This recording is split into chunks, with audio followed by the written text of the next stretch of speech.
Hello students, how are you? Welcome to our YouTube channel Sanjeevani Senior Secondary School PNL.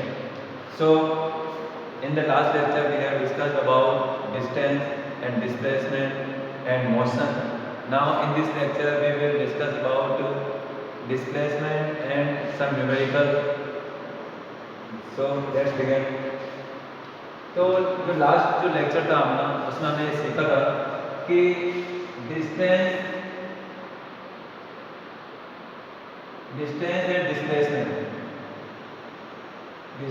Displacement इसमें क्या differences होते हैं ये देखा था अपन ने। साथ ही साथ ये भी देखा था कि क्या इन दोनों की वैल्यू कभी इक्वल हो सकती है क्या, तो ये भी अपन ने कंडीशन 3 में देखा था कि इक्वल हो सकती है। अब यहाँ पर क्वेश्चन जो राइज होता है कि क्या डिस्प्लेसमेंट कभी जीरो हो सकता है क्या कभी डिस्प्लेसमेंट जीरो हो सकता है क्या, ऐसी कोई सिचुएशन हो सकती है क्या? तो यस, जीरो हो सकता है। कब जीरो हो सकता है? जैसे कि ये अपन ने कल एक ट्रैक लिया था जिसके अंदर कोई एक ह्यूमन था जो कि स्टार्ट होता है, कहाँ से स्टार्ट होता है? ओ पोजिशन से। अलग अलग अपन ने रेफरेंस ले लिए थे ना, सी लिया था, बी लिया था, अपन ने ए भी लिया था, और जो टोटल जो ट्रैक था वो कितने किलोमीटर था? 60 किलोमीटर। 60 किलोमीटर टोटल ट्रैक था। अब बच्चों अगर ये जो ह्यूमन है, जो भी मैन है, अगर यहाँ से जीरो से स्टार्ट होता है और ये पहुँचता है ओ तक, कहाँ तक पहुँचता है? ओ तक। यानी इसकी इनिशियल पोजीशन यानी कि जहाँ से वो स्टार्ट कर रहा है। वही अगर बात करें फाइनल पोजीशन जहाँ पर वो पहुँचता है लास्ट में, तो यहाँ पे इनिशियल पोजीशन क्या है? ओ है। ओ से स्टार्ट होगा और फाइनली कहाँ पे रीच करता है? ए पे। तो अगर अपन बात करें डिस्टेंस की, तो डिस्टेंस होता है टोटल पाथ कवर। ग्राउंड पे कुल कितना पाथ कवर गया, तो यहाँ से सीधा स्ट्रेट जा रहा है तो कितना पाथ कवर गया? 60 किलोमीटर। अगर हम बात करें कि डिस्प्लेसमेंट, और डिस्प्लेसमेंट हम जानते हैं कि क्या होता है displacement. What is displacement? Displacement is the shortest distance between initial to the final position. तो इनिशियल और फाइनल पोजीशन के बीच की जो शॉर्टेस्ट डिस्टेंस क्या होगी? यही होगी ना, यही होगी। देखो जो शॉर्टेस्ट डिस्टेंस होगी वो ये होगी। क्या इसके अलावा और हो सकती है क्या? Some of the student will say कि सर वो ऐसे भी तो जा सकता है। तो इसमें अगर आप इस पाथ को देखते हो तो जब इसकी लेंथ बढ़ गई, जो डिस्टेंस हो इंक्रीज हो गई ना, तो अपन को ज़्यादा लेनी नहीं, अपन को शॉर्टेस्ट लेनी। अगर आप ऐसे जाओगे तो भी और इंक्रीज हो जाएगी, ऐसे जाओगे तो भी इंक्रीज हो जाएगी। अपन को शॉर्टेस्ट डिस्टेंस लेनी, तो शॉर्टेस्ट डिस्टेंस यही होगी, ये स्ट्रेट लाइन। तो इसी शॉर्टेस्ट डिस्टेंस को हम क्या कहते हैं? डिस्प्लेसमेंट कहते हैं। तो यहाँ पर डिस्प्लेसमेंट की वैल्यू कितनी है? 60 किलोमीटर है। अब अगर ये सपोज करो ये जो ए पोजीशन पर गया, अब ये क्या करता है पर्सन? ए पोजीशन से वापस रिटर्न होता है। ए से अगर वापस ये रिटर्न होता है तो रिटर्न होकर पहुंचता है कहाँ तक? ए से रिटर्न होकर वापस पहुंच जाता है बी तक। कहाँ तक पहुंचता है? बी तक। यानी कि ओ से स्टार्ट हुआ, ए तक पहुंचता, और ए से वापस कहाँ पहुंच गया? बी पर पहुंच गया। जब ए से वापस बी तक आता है तो इसकी फाइनल पोजीशन अब क्या होगी? इनिशियल पोजीशन तो ये वही होगी कि ओ से स्टार्ट किया था, और वापस ये कहाँ पर जाता है? जाकर वापस क्या होता है? वापस आ जाता है। तो अब इसकी फाइनल पोजीशन भी क्या होगी? ओ होगी। और अगर आपको शॉर्टेज डिस्टेंस निकालनी है, जिस पॉइंट पे स्टार्ट हुआ था वापस वहीं पे आ गया, तो उस केस में इसका जो डिस्प्लेसमेंट होगा वो क्या होगा? जीरो होगा। क्या होगा? जीरो। देखो एग्जांपल से, प्रैक्टिकल एग्जांपल से, आप अगर अपने घर से यहीं पे रहते, चलो मुझे सपोज करो अब मेरी जो पोजीशन है यहाँ पे ओ पोजीशन है। कौन सी पोजीशन है? ओ पोजीशन। और यहाँ पे पोजीशन है ए। ठीक है, दिख रहा है आप लोग को सभी को? ये तो ओ पोजीशन है और इधर है ए पोजीशन। अब मैं यहाँ से स्टार्ट होता हूँ और इसकी जो डिस्टेंस है ना, ये जो पाथ है, ये पाथ है 160 किलोमीटर ले लेते हैं, 2 मीटर 3 मीटर ले लेते हैं, 2 मीटर होगा सर, 2 मीटर। ठीक है, तो क्या करते हैं? और से मैं स्टार्ट करता हूँ, इस पोजीशन स्टार्ट करता हूँ और जाता हूँ मैं कहाँ तक? ए तक। तो ये यहाँ तक ए तक आता है। अगर आप मैं आपसे पूछोगे कुल कितना मैंने डिस्टेंस कवर किया, तो आप कहोगे सर 2 मीटर कवर किया आपने। ये अगर डिस्प्लेसमेंट की बात करें तो आप कहोगे सर छोटे डिस्टेंस भी यही है। और तो अगर मैं ऐसे टर्न होकर अगर ऐसा आता हूँ तो ये तो और बढ़ गई, इंक्रीज हो गई ना। अपन को शॉर्टेस्ट लेने को, तो ये शॉर्टेज यहाँ पर ले ली और से ए के बीच में कितनी होगी 2 मीटर की। अब मैं क्या करता हूँ सेकंड कंडीशन में वापस क्या करता हूँ इसी पोजीशन पर जाता हूँ, ओ पोजीशन पर गया, यानी यहीं से स्टार्ट किया था वापस यहीं पे आ गया। तो अब इनिशियल और फाइनल पोजीशन क्या हो गया आपकी सेम हो गई, इनिशियल और जो फाइनल पोजीशन है दोनों क्या होगी सेम होगी। और याद होगा बच्चों जब इनिशियल और फाइनल पोजीशन जब सेम होती है उस केस में जो डिस्प्लेसमेंट की जो वैल्यू होती है वो वैल्यू क्या होती है 0 होती है। क्या होती है स्टूडेंट्स 0 होती है। तो ये आपको ध्यान रखना, आगे समझो। चलो आप आगे डिस्कस करते हैं।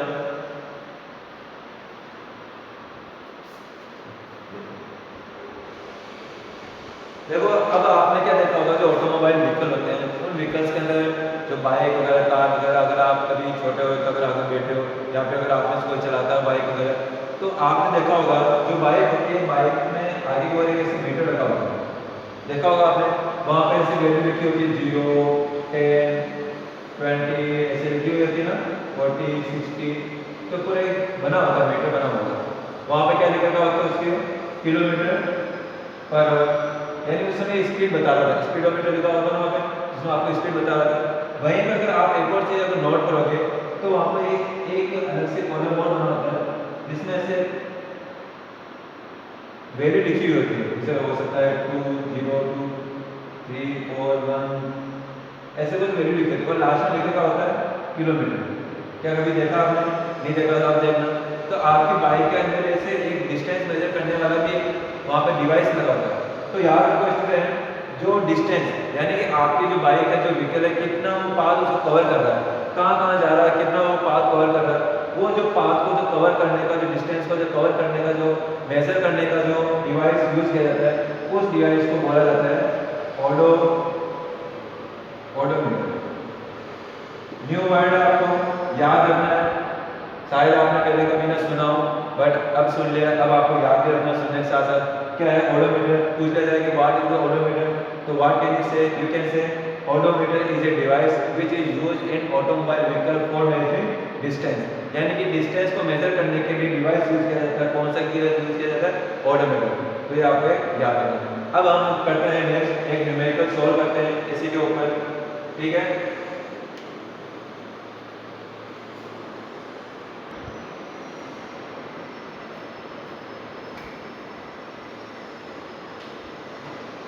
तो ये स्टूडेंट्स आपको बोर्ड पे न्यूमेरिकल लिखा दिख रहा होगा आपको, क्वेश्चन है सोल्व करते हैं। चलो स्टार्ट करते हैं, देखते हैं फिर पढ़ते हैं, इस क्वेश्चन को समझने की कोशिश करते हैं। पहले याद रखो क्वेश्चन को पहले आपको समझना है, क्योंकि जब तक आपको क्वेश्चन समझ नहीं आएगा तो आंसर आपको आ ही नहीं सकता। एग्जाम में आंसर इंपॉर्टेंट नहीं है, जिससे ज़्यादा इंपॉर्टेंट है क्वेश्चन। अगर आपको आंसर भले आता है अगर आपको क्वेश्चन समझ नहीं आए तो ध्यान रखना उसका आंसर का कोई मतलब नहीं होता, ठीक है। तो क्वेश्चन पहले हम समझने की कोशिश करते हैं। तो क्वेश्चन क्या है?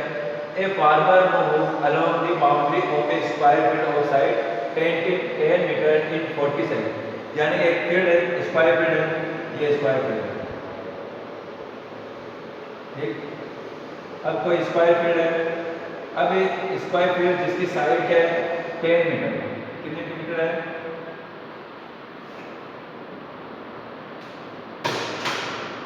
इस स्क्वायर फील्ड की जो साइड है 10 मीटर। अब ये कोई फार्मर है, सपोज करते हैं कोई फार्मर है। अब फार्मर क्या करता है, इस पूरे 10 मीटर जो वन साइड वाले 10 मीटर का जो स्क्वायर है इस फील्ड को पूरे को कवर करने में इसको टोटल टाइम कितना लग रहा है? इसको 40 सेकेंड। कितना टाइम लग रहा है इसको? 40 सेकेंड। यानी कि 40 सेकेंड में ये जो स्क्वायर है इस पूरे फील्ड को क्या कर लेता है? कवर कर लेता है।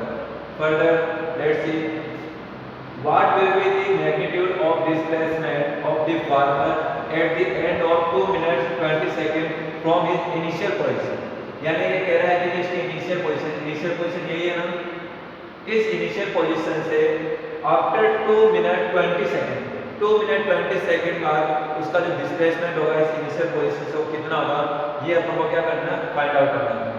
तो देखो आपको क्वेश्चन में क्या देता है? 40 सेकंड में पूरा कितना कवर करता है, पहले इसको निकाल लेते हैं।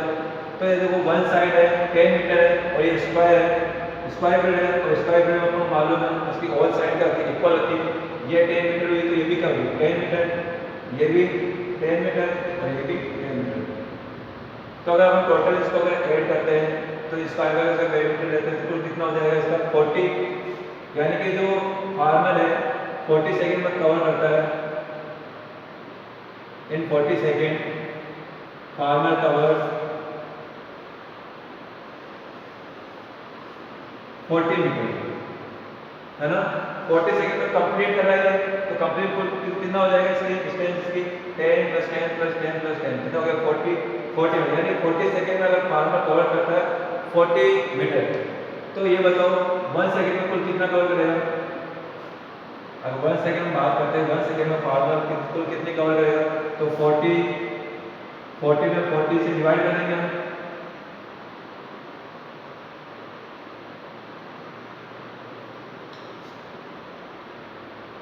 ठीक है, तो 40 में 40 से डिवाइड करेंगे क्या आ जाएगा आपके 1 मीटर। 40 सेकेंड में 40 मीटर कवर कर रहा है, तो 1 सेकेंड में कितने कवर करेगा 1 मीटर कवर करेगा। अब आपके पास में यह आ गया कि 1 सेकेंड में ये कवर कर रहा है, कितने कर रहा है 1 मीटर डिस्टेंस कवर कर रहा है। तो टोटल टाइम क्या आपके पास 1 सेकेंड है क्या, नहीं, टोटल टाइम कुल कितना पूछ रहा है 2 मिनट 20 सेकेंड। पहले 2 मिनट 20 सेकेंड को कन्वर्ट कर लेते हैं किसमें, सेकेंड में कन्वर्ट कर दिया अपन 2 मिनट 20 सेकेंड में। तो 2 मिनट में कुल कितने सेकंड होंगे 120 सेकंड होंगे, कि 1 मिनट में 60 और 2 मिनट में 120, तो 120 सेकंड तो हो गए मिनट के, और इसके अलावा 20 सेकंड और है, तो 20 सेकंड आप और ऐड कर लो, तो टोटल कितने सेकंड हो जाएंगे 140 सेकंड।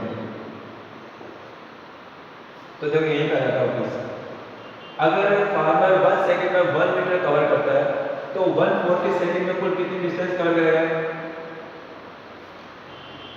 140 करेगा ना, 1 से मल्टीप्लाई कर देंगे अपन, तो 140 मीटर कवर करेगा। तो अब देखो इसमें कि जो फार्मर है 1, अभी आपसे क्वेश्चन में क्या पूछा जा रहा है कि आप बताओ कि 140 सेकेंड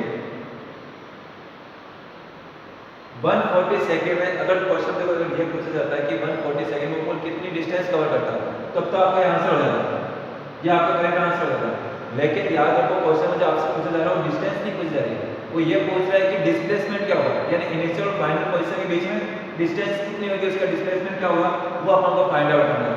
तो देखो 140 सेकेंड में कुल कितना करेगा, तो पहले देखो 140 मीटर कितना होगा, पूरा एक राउंड लेता है तो कुल कितना कवर करेगा 120 हो जाएगा आपके, सॉरी 40 हो जाएगा।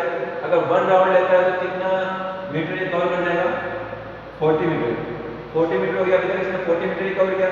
वापिस एक और टर्न लेता है तो कुल कितना हो जाएगा 40 हो जाएगा।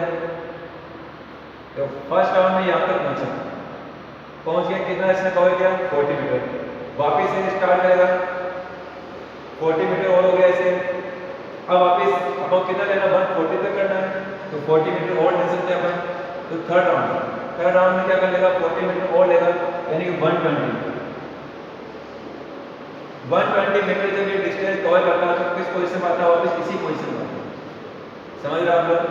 120 मीटर इसको कवर करता है जब ये डिस्टेंस, 3 राउंड लेगा और 3 राउंड में वापस कहाँ पे पहुंचता है, यहीं पे पहुंचता है। अभी वापस अपनी इनिशियल पोजीशन में, लेकिन अब अपने पास में अभी तो और भी बाकी है, कुल कितना मीटर बाकी है अभी 20 मीटर बच रहा है ना। अब 20 मीटर देखते हैं कि 20 मीटर कैसे कवर करेगा, 10 मीटर तो ये और 10 मीटर वापस ये, तो कहाँ पहुंच जाएगा इस पोजीशन तक पहुंच जाएगा, यानी इसकी फाइनल पोजीशन क्या होगी। अब आपसे क्वेश्चन पूछा जाता है कि फाइनल इनिशियल और फाइनल पोजीशन के बीच की डिस्टेंस क्या है, तो बताओ इसमें शॉर्टेज डिस्टेंस कौन सी होगी, इसके अंदर देखो शॉर्टेज डिस्टेंस कौन सी हो सकती है इनिशियल और फाइनल के बीच में, तो आप देखोगे तो यही हो सकती है ना। अगर आप इसको लोगे तो ज़्यादा हो जाएगी, आपको अपना शॉर्टेज देखते तो शॉर्टेज डिस्टेंस ये होगी, ये डिस्प्लेसमेंट होगा आपको। अब आपको इसको फाइंड आउट करना है, तो अगर आप इसको ध्यान से देखो तो एक ट्रायंगल बन रहा है जिसके अंदर ये आपको दे रखा है परपेंडिकुलर दे रखा है आपको इसके यहाँ पे, इसके अलावा आपको बेस दे रखा है 10 मीटर और ये आपको निकालना आपको,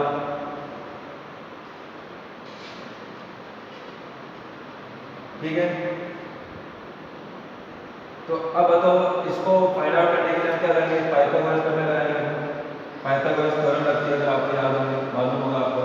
तो इसको फाइंड आउट करने के लिए हम क्या करते हैं, AC का निकालना, AC इक्वल टू क्या होगा बेस का स्क्वायर BC का स्क्वायर प्लस परपेंडिकुलर AB का स्क्वायर का रूट, ये लेकिन यही फॉर्मूला रहता है आपके पाइथागोरस थ्योरम। तो इसमें वैल्यू पुट कर देते हैं अपन। BC की वैल्यू कितनी रहेगी 10 का स्क्वायर करोगे आप, चलो लिख देते हैं 10 स्क्वायर। आगे AB भी कितना 10 है, 10 का स्क्वायर करेंगे, इसको सॉल्व करेंगे कितना होगा आपके 10 स्क्वायर क्या हो जाएगा 100 प्लस 100 क्या हो गया 200, और 200 का जब आप रूट लोगे तो क्या होगा 10, तो आप 200 को कैसे लिख सकते हो, वैसे लिख सकते हो 100 मल्टीप्लाई बाय 2। 200 का रूट तो अपन नहीं मालूम, लेकिन 100 का तो मालूम है ना।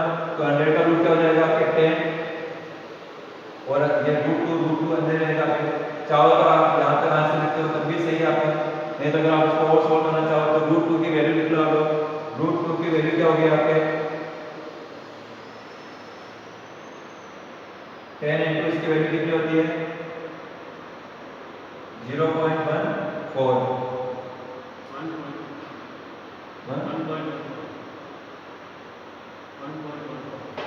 हाँ, इसकी जो वैल्यू होती है वो क्या होती है 1.14।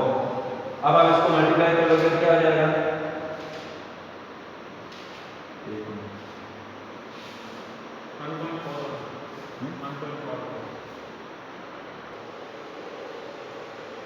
तो रूट 2 की वैल्यू क्या होती है 1.41 होती है।